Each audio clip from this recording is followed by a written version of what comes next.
So we know Montech for being a budget PC case manufacturer. The company has released brilliant budget chassis previously, some of which we have covered on the channel. But the Montech King 95 Pro is a dual chamber chassis that looks anything but budget, with features such as curved glass, a relocatable side fan bracket, an interchangeable front panel, 6 RGB fans, and an integrated ARGB PWM fan hub. But how does it shape up to other similar dual chamber chassis on the market? Let's find out.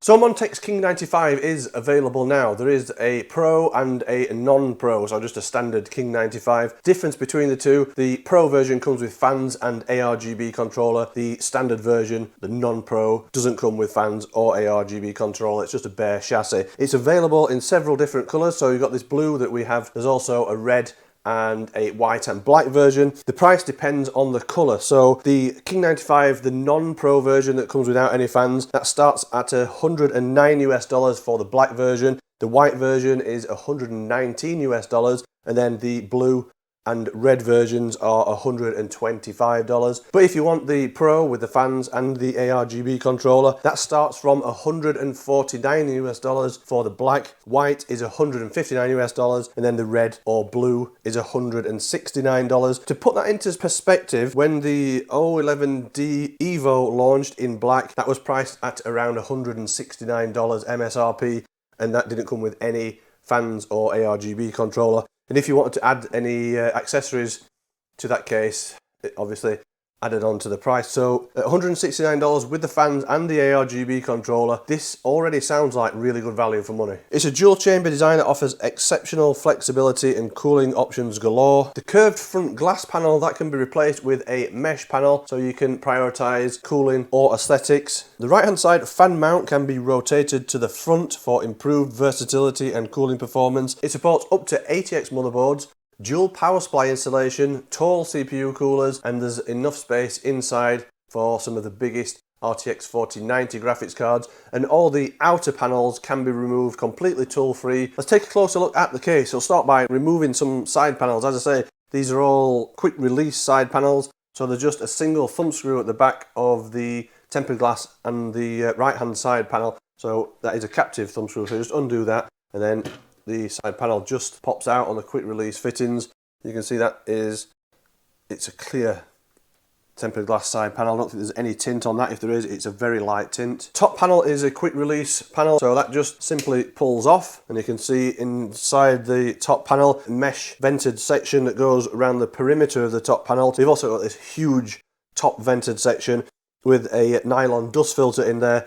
The dust filter isn't removable, but because you can pull the top panel off pretty quickly, I don't think there's any need for it to be removable for cleaning purposes. The curved front tempered glass side panel, again, that is quick release, so you just push it out from the top and it just lifts out, and this is again a very mild tint at most.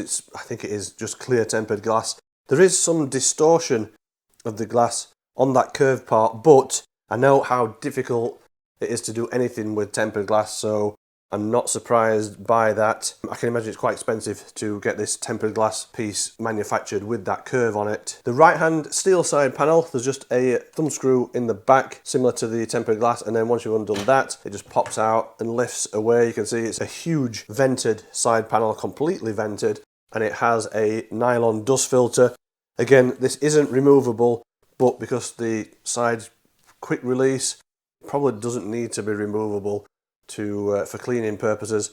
You can see that is a completely vented side panel. There's quite a few interesting features of this Montech King 95. One of those is the front panel and this side fan bracket here. You just remove this fan, just put it out of the way temporarily, and then there's a couple of thumb screws, so one at the top, one down at the bottom of this side panel. Just remove those thumb screws, and then this hinges and kind of pulls out. Put one of the thumb screws back in the bottom, and there's a little bracket that pivots at the top, and pop the other thumb screw in. Then instead of the side fan mount, this is now at the front, and you can put this vented steel panel on. Again, this is a quick release panel that just slots in at the bottom and then just clips in at the top. So if you want to prioritize airflow from the front, you can use this included vented panel, or if you want to prioritize aesthetics, you can switch the fan mount back to the side and use the tempered glass. Good thing with this is you don't have to buy any of these parts extra. These all come included with the King 95, King 95 Pro.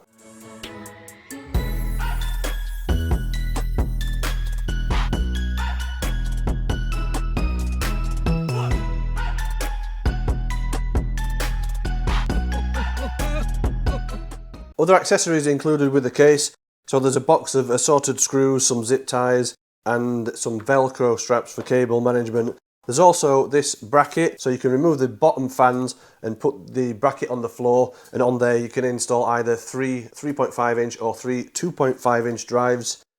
As I say, with the King 95 Pro there are some fans included, so on the floor of the case there's 320mm fans, ARGB, and they have reverse blades, so they are mounted on the floor and these are as intakes with the reverse blades. There's 240mm fans there, which are basically the same as the 120s in terms of the aesthetics and the ARGB lighting. They're also reverse blade fans, so they're mounted on the side also as intakes. And then on the rear of the case there's another 120mm ARGB fan. Again, it matches the aesthetics of the other fans, but this is just a regular fan with forward blades working as an exhaust. You have plenty of options for cooling in the King 95, so on this side and front radiator bracket you can install up to 240 or 120mm fans, or up to a 280mm radiator. That includes a 240 and a 120. At the top there's another radiator bracket, so this is held in place with 4 screws. These are just standard Phillips head screws that you take out with a screwdriver. I would have liked to have seen these as being either thumb screws or maybe some other kind of quick release feature. It is a bit annoying having to unscrew a load of screws, but 4's not too bad, and you can see with the screws removed then that bracket comes out, and up here you can install up to 320mm fans or 3 140mm fans, or up to a 360mm radiator. That also includes a 280, 240, 120 radiator. It's actually quite rigid, the frame of the case, even with the glass removed and no support down this side. It's not bad at all. I'd say it's as good a build quality as something like the Lian Li 011 Dynamic. There's not too much flex in the chassis with the tempered glass removed and no support there, which is good. At the rear it's just a 120mm fan mount, so you can install either a 120 fan or a 120mm radiator here. And on the floor the official support is just for fans, so up to 320 or 340mm fans. You might be able to squeeze a radiator in there. It depends on how close everything is to the motherboard tray, but it looks like there's a decent gap between the 120 fan and the motherboard mount, so you may be able to fit a radiator in the bottom of the case, even though it's not officially supported. While we're on the theme of things that are not officially supported, the motherboard support officially says up to ATX, so that includes ATX, micro ATX and mini ATX. The mounts are there for eATX because they use the same as an ATX. The only thing I've noticed with eATX is the motherboard overhangs the edge of the motherboard tray. It kind of covers up the cutouts for cable management. I'm not sure that's going to be a bad thing. It might actually hide the cables even better than with an ATX motherboard there. So because of that, I'm going to actually, for the build and the test system, I'm going to try fitting an eATX motherboard and see just how it works. Maximum graphics card length is 420mm and maximum power supply size is ATX format up to 190mm. You can actually install 2 power supplies in the case. We'll take a look around that side of the case in a minute. On the motherboard tray you can see there's several cable management cutouts, a couple up at the top here, 2 down the side of the motherboard tray and then 2 at the bottom. All have rubber grommets, which is what you'd expect at this price. At the back of the case there's 7 PCIe slot cutouts. You'll notice these are all horizontal slots. Currently there isn't a vertical mount, but Montech is working on bringing that, and it should be available at the beginning of next year. However, I don't know the price of that at the moment. That will be announced when the release date of that is announced. But you could technically just use a different vertical mount. The front panel connectivity includes a USB Type-C port, 2 USB 3.0 Type-A ports, and then there's individual 3.5mm audio jacks for headphones and microphones. There's a power button on the front panel and a button to control the ARGB lighting effects. The front panel also curves round to the side, like the tempered glass side, and it looks like brushed aluminium, but it's actually made from plastic with just a brushed effect. And there's also an ARGB strip that runs down the whole of the front panel. At the back of the case you can see the 120mm fan mount with a large vent. There's another vent down the side of there. The rear motherboard I/O cutout, 7 PCIe slots, a ATX power supply mount here, and technically another one here, but as it comes from the factory, this is how you access some drives. There's a captive thumb screw, just undo that. It's very similar to the Lian Li solution here. You've got 2 3.5-inch drive mounts there, and they can just slide out. There's 2 of those. They are just plastic drive trays, and the drives fit in here without any screws needed. So there's just some little pegs where the 3.5-inch drives just clip it in and just slot it into place. This drive cage is also removable, so there's 4 screws to take out. Again, these are just normal Phillips head screws that you have to undo with a screwdriver, and I would have liked to have seen maybe some thumb screws for this, or something a bit easier to remove than taking out 4 screws. Remove the 4 screws and then this drive bay comes out completely. If you don't need the drive bay, you can either remove it, leave it out and just put the cover back over, give you a bit more space for cable management, or you could put another power supply in there. Then the right hand side of the case, there's another panel here. Interestingly, it looks as though if you remove this side fan mount and swing it round to the front, it looks as though there's still some mounts here for potentially 220 or 240mm fans. So technically you could swing that round to the front and have some front fans and some side fans, or you could even still mount a side mounted radiator, looks like up to 280mm. There's a couple of screws that hold this panel in. Again, they're not thumb screws, just regular screws. Remove those, and then this panel swings open, which gives you access into the side mount, and it also gives you access into the RGB controller and the fan hub. That's a 10-port PWM ARGB fan hub. It uses just standard 4-pin PWM fan headers and standard 3-pin 5-volt ARGB headers. So you can connect up to 10 fans and up to 10 RGB, well, they don't have to be fans, you could fit 10 RGB products, you could fit some lighting strips up there and the fans. So 10 ports. That's a good amount for this case. There are some Velcro straps that come pre-installed into the case for cable management. There are more with the accessories pack. As I say, at the back here, there's space for 2 ATX power supplies up to 190mm long. This side panel can also be removed. There's a couple of screws there, and you can completely remove that door that swings open if needed. The floor of the case is covered by a huge nylon dust filter, and that is one that is removable. So it just slides out from the back. You can see that is a nylon dust filter on a plastic frame. That is covering up the floor of the case, which is also heavily vented, like I say, this side in the rear chamber, and obviously the other side for the bottom fans or the bottom radiator. There's also 4 feet on the bottom of the case. They give it about 25mm ground clearance, and they have some anti-vibration rubber pads fitted.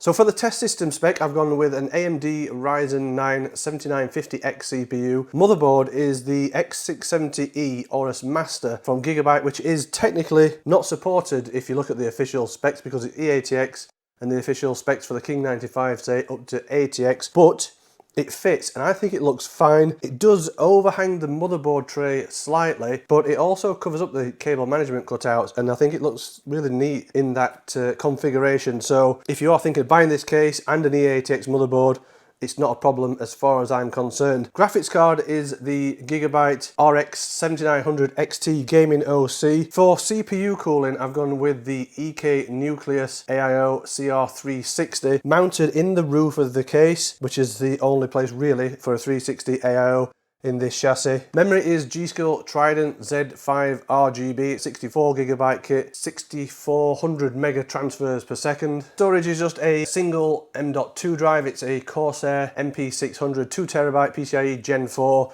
M.2 NVMe SSD. In terms of building a system inside the case, honestly, I can't fault it at all. I didn't come across any problems with alignment of things like motherboard standoffs or the graphics card, power supply screws, anything like that. All that's fine. Obviously, there's plenty of space to work with. Once you get all the panels off, you can get in from the front and the side. It's a dream to work with this case. I actually found it easier to build a system in here than in the O11D. I can't quite put my finger on what it is, but this just seemed a more seamless installation process.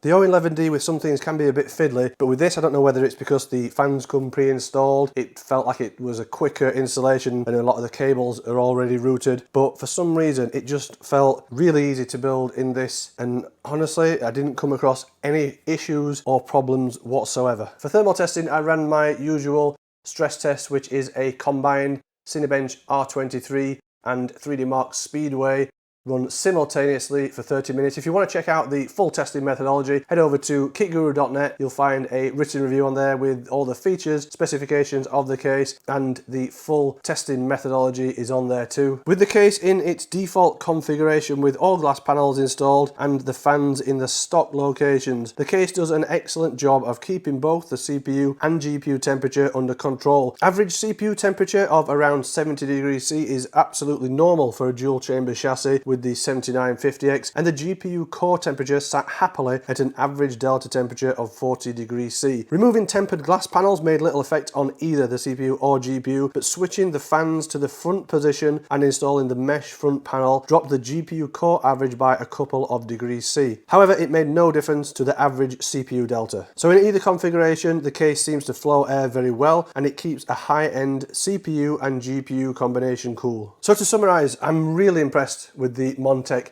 King 95. Building a system in it is absolutely a seamless process, very simple and straightforward. They've got the cable management right. There's all the cutouts where you'd expect them to be. Pre-routed cables are all in good positions and all strapped into the Velcro straps. There's obviously additional Velcro straps, some zip ties that come with it. I used the zip ties that came with it. I think there was about 5. That's all I needed. So I usually measure how good the cable management of a case is with how many extra zip ties you need, and the ones that included with the case were more than enough. There's plenty of space to work in the system. Even at the top, when you've got an AIO in, you can still get to connections like EPS and the top fan connection, so there's plenty of room. If you ran a push-pull configuration, you might just be struggling for space between the fans and the EPS connectors, but with a single row of fans on the AIO, there's plenty of space up there. The pre-installed fans look alright. I like the RGB lighting effects. I was able to connect up the fans from the AIO to the Montech PWM controller and ARGB controller, and all the RGB lighting effects of the EK fans work perfectly fine with the Montech controller and the Montech fans. You can either adjust the RGB lighting with the button on the front of the case, or there's also a cable that goes from the controller to the motherboard, and you can use motherboard synchronization. Either way, it works perfectly. I think the case looks great with all the tempered glass side panels on. Adding the front mesh panel does help the GPU temperature slightly, and it gives the case a different look. So if you're a fan of the mesh front look or the glass, you've got it both ways with this case. I know we keep comparing the King 95 to the Lian Li O11 Dynamic. There's a good reason for that. It's a very similar case, especially the internal structure. Installing a system inside it is very similar to the O11D. There are some minor differences though. The Lian Li build quality and the materials used in some areas are better, such as the front I/O panel, which is made out of plastic in the King 95. In the O11D, it's brushed aluminium. There is some minor, not so much issues, but slight concerns in terms of the build quality, but they are really minor with the King 95, such as the tempered glass panel at the front corner here doesn't quite line up perfectly. But in terms of the actual structure of the case and how solid or firm it feels. I'm quite pleased with that. Even when you take all the side panels off, it still feels quite rigid and it doesn't flex too much in this top corner. The sheet steel using this is 0.8 millimeters thickness, so it is of decent quality. But the main difference for me between the King 95 and the O11D Evo is the price. This will set you back $169 with all the fans and the RGB lighting, but the base model, so the non-Pro, is just $109 US, which is considerably cheaper than the O11D Evo, which also comes without any fans or RGB controller. So if you are a fan of dual chamber cases and you want the features of a dual chamber case like the O11D Evo, but you want to take value for money into consideration, this is an excellent budget alternative to something like the O11D Evo. So that's the Montech King 95 Pro. Let me know what you think of it in the comment section. If you've enjoyed watching this video, make sure you give it a thumbs up, hit the subscribe button if you're not already subscribed to Kit Guru. And if you enjoy what we do here at Kit Guru and you want to help support us, you can always head over to our store and pick up some merch, or you could even subscribe to our Patreon. And don't forget, as always, if you want to catch up on all the in-depth technical reviews, head over to the website.